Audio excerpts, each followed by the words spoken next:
나는 왜 오늘도 하고자 하는 것들을 하지 못했을까? 생산적인 하루를 보내고 싶다고 생각했지만 그렇게 원활하게 되지는 않는 걸까? 책을 읽어야겠다. 운동을 해야겠다 등 하루를 계획한 대로 해내고 싶지만 잘 되지 않았다.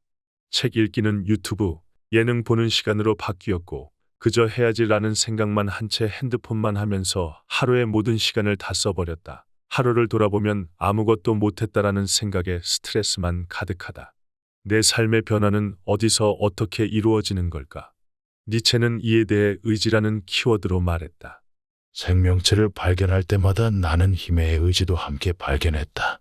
심지어 누군가를 모시고 있는 자의 의지에서조차 주인이 되고자 하는 의지를 발견했다. 너희들은 내게 이 세계가 무엇인지 아는가? 이 세계는 힘의 의지다. 그 외에 다른 것이 아니다. 너희들 자체도 이 힘의 의지다. 그 외에 다른 것이 아니다. 니체에 따르면 우리 내면에는 힘의 의지라는 것이 존재한다고 말했다. 니체는 이 의지는 인간은 끊임없이 무언가를 원하고 욕망하는 것이라고 정의했다. 물론 아무 욕심이 없어 보이는 사람들이 있을 수 있다. 하지만 그 사람은 욕심이 없길 원하는 상태를 욕망하는 거라고 니체는 말했다. 인간은 무언가를 원하고자 하는 의지가 내면에 있다. 그리고 그 의지는 우리의 행동의 이유가 된다. 인간은 원하고 욕망하는 그대로 행동에 옮기려고 하기 때문이다. 인간이 무엇을 욕망하고 원하는지를 알면 우리의 행동을 설명하고 이해할 수 있다. 더 나아가서는 예측할 수 있게 된다. 즉 내면의 의지가 어떻게 작동하는지 원리를 알면 우리는 삶의 변화를 만들어낼 수 있다. 이러한 생각은 현대 심리학의 중요한 토대가 되었고 인간을 더 촘촘히 이해하게 도움을 주었다. 현대 심리학에서는 사람이 왜 그렇게 행동하는지, 내면에서 어떠한 알고리즘들이 작용하는지 분석하여 행동을 변화할 수 있게 되었다. 아들러는 인간이 행동하게 하는 내면의 원리는 열등감이라는 것을 발견했다. 아들러는 사람에게는 누구나 열등감이 있다고 말했다. 열등감은 지금 이 현실 속 나보다 더 우월한 무언가가 되고 싶은 욕망이다. 인간에게는 부자가 되고 싶거나 누군가처럼 되고 싶다는 열망이 있다.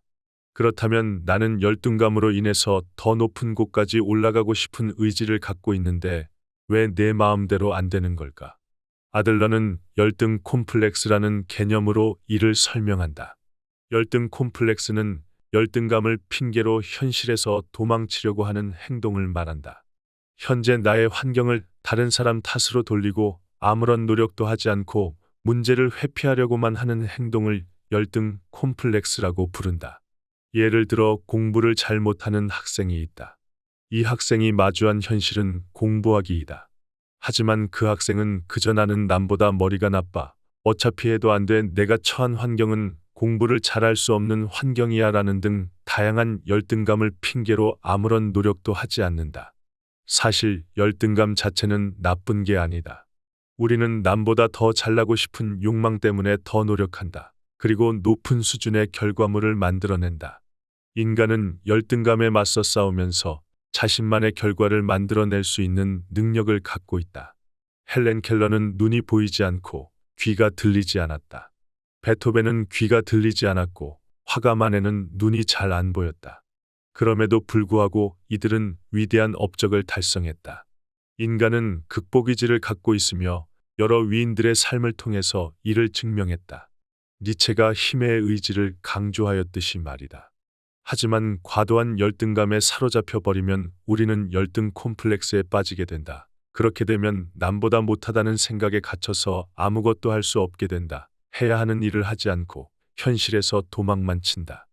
열등 콤플렉스의 제일 문제는 아무런 노력도 하지 않고 누군가에게 우월하게 보여지는 데에만 집중한다는 점이다. 예를 들어 책을 읽어야 하는데 책 사진만 열심히 찍어서 SNS에 올린다던가 하는 식으로 말이다. 열등 콤플렉스는 부정적인 행동으로 이어지곤 한다. 예를 들어 자기 자랑을 일삼고 다른 사람을 무시하는 행동 말이다.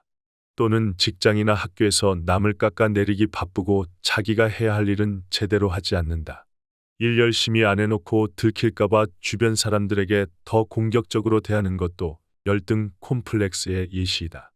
열등 콤플렉스 속 인생은 악순환으로 가득하다. 노력하지 않고 그저 보여지는 데만 집중하니까 제대로 된 성장을 못한다. 성장을 못하기에 좋은 결과물을 얻기가 점점 더 어려워진다. 그러면서 나는 뭘 해도 안 되라는 자기신념은 확신으로 바뀐다. 결국 내 인생은 역시 안 되라는 생각으로 확장되고 그냥 나는 뭘 해도 안 되는 사람이라고 스스로를 가혹하게 평가한다. 그리고 그게 사실이라고 믿는다. 나는 변할 수 없고 아무것도 하지 못하는 사람으로 굳어지게 된다. 결론적으로 열등 콤플렉스는 우리를 성장하지 못하고 인생을 퇴보하게 만들어준다. 살다 보면 우리는 열등감이 과도하게 사로잡히고 열등 콤플렉스와 유사한 행동을 할 때가 있다. 그럴 때마다 과도한 열등감은 우리가 해결해야 하는 숙제가 되곤 한다. 그렇다면 과도한 열등감에 사로잡히지 않기 위해서는 어떻게 해야 할까? 한 가지 분명한 건 열등감은 완전히 없앨 수 없다. 우리는 끊임없이 누군가와 나를 비교하고 인정을 갈구하는 존재이다. 이를 부정할 수 없다. 중요한 건 열등감에 대한 나의 태도이다. 아들러는 말했다. 내가 열등감으로 가득하다라는 사실을 인정해야 한다. 인정함으로써 열등감에 대한 집착을 덜어내는 것이다. 나는 완전하지 않고 내 자신이 실수도 하고 실패도 할 수 있으며 결점투성이라는 사실을 인정해야 한다. 그러면 열등감은 우리를 성장시켜주는 자극제가 된다. 현대 심리학에서는 이를 자기 수용이라고 부른다. 여기서 말하는 수용은 자신을 있는 그대로 받아들임을 의미한다. 내가 나를 받아들인다는 건 내가 삶의 주인이 되고 모든 선택과 책임은 온전히 나의 것이라고 여기는 것이다. 내가 나의 삶을 선택할 수 있기에 주도적으로 행동하고 변화도 할 수 있게 되는 것이다. 반대로 내가 나를 받아들이지 못하다는 건 내가 가져야 할 책임을 외부 환경이나 남의 탓으로 돌리는 것을 의미한다. 예를 들어 회사가 별로다. 상사 잘못 만났다. 부모를 잘못 만난 탓이다. 경쟁자가 너무 강력해서이다. 배우자가 별로다. 이러한 생각만으로 가득하게 되고 지금 내가 주도적으로 무엇을 해야 할지에 대한 선택을 미루게 되는 것이다. 물론 선택과 책임을 남에게 미루면 마음은 편안할 수 있다. 그리고 상황이 너무도 힘들어서 그렇게 행동하는 걸 수도 있다. 폭력적인 상사, 무책임한 부모, 나를 힘들게 하는 배우자 등으로 말이다. 하지만 그렇다고 해서 내 인생의 모든 책임을 이들에게 돌려버리면 우리는 변할 수 있는 기회를 잃어버리고 만다. 지금 환경이 별로다라고 여긴다면 당신은 바꾸기 위해서 무엇을 하고 있는가? 당신은 어떤 선택을 지금 하고 있는가? 니체가 그랬듯이 우리에게는 변화를 만들어낼 수 있는 힘을 가질 수 있다. 물론 지금 환경이 나를 올가매는 장애 요인으로 작용할 수 있다. 하지만 그 요인들이 미래의 나를 결정하는 모든 원인들은 아니다. 인생에는 수많은 선택들이 있다. 지금 나는 그 선택을 할 수 있다. 어쩌면 우리는 열등 콤플렉스를 스스로 갖도록 선택했는지도 모른다. 그래서 삶이 더 힘들었을 수도 있다. 핑계와 변명은 우리가 쉽게 선택할 수 있는 것들이기 때문이다. 하지만 과거에 내가 열등 콤플렉스에 휘둘려서 아무것도 하지 않았다고 해도 오늘 지금 이 순간에 나는 다르게 행동할 수 있다. 모든 건 다 나의 선택에 달렸다. 아들러는 말했다. 환경은 장애 요소가 될 수 있지만 결코 원인이 될 수 없다. 우리 타고난 환경과 상황들은 건물로 치면 벽돌, 목재, 목과 같은 자재라고 설명한다. 이 자재로 아파트를 지을지 해변에 별장을 지을지는 온전히 우리의 선택이 된다.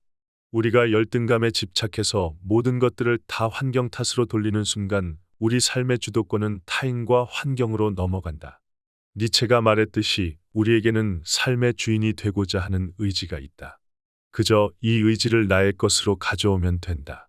마지막으로 다시 한번 강조하면서 마무리한다. 아들러가 말했듯이 있는 그대로의 나를 인정하자.